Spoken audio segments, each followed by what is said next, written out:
திருப்பரங்குன்றம் நீங்க கேட்டீங்க, திருப்பரங்குன்றம் ஏதோ போற போக்கில் நடக்கிற ஒரு விஷயம் கிடையாது. என்ன சொல்றீங்க? நேஷனல் லெவல்ல RSS தலைமை முடிவு செய்து நடத்தப்படுற ஒரு மூவ்மெண்ட் தான் திருப்பரங்குன்றம். இப்ப நான் ஆதாரத்தோட காட்டுறேன். இந்த ஆர்டிகல்ஸ்னு வருவாங்க.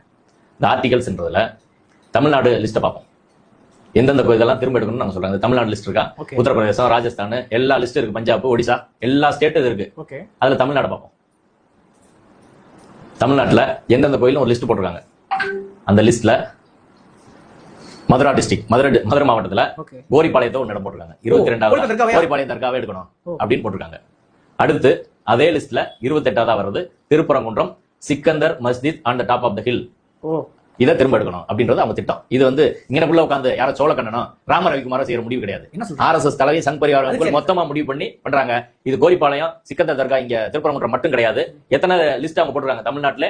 திருச்சியில மட்டும் எத்தனை இருக்கு பாருங்க. இது பூரா திருச்சிராப்பள்ளி லிஸ்ட். நான் காட்டுறது எல்லாமே திருச்சிராப்பள்ளி லிஸ்ட். 15-20 ஆமா எல்லாம் சேர்த்து 175 மசூதியை தமிழ்நாட்டுல எடுக்கணும் அப்படின்னு லிஸ்ட் போட்டிருக்காங்க. இப்ப இந்த ஒரு மாபெரும் சதி திட்டத்தின் ஒரு அங்கம் தான் திருப்பரங்குன்றத்தில் இன்னைக்கு நம்ம பாக்குற அரசியல் சித்து விளையாட்டு. அதுக்கு நீதிமன்றம் துணை போகலாமா அப்படின்றதான் கேள்வி.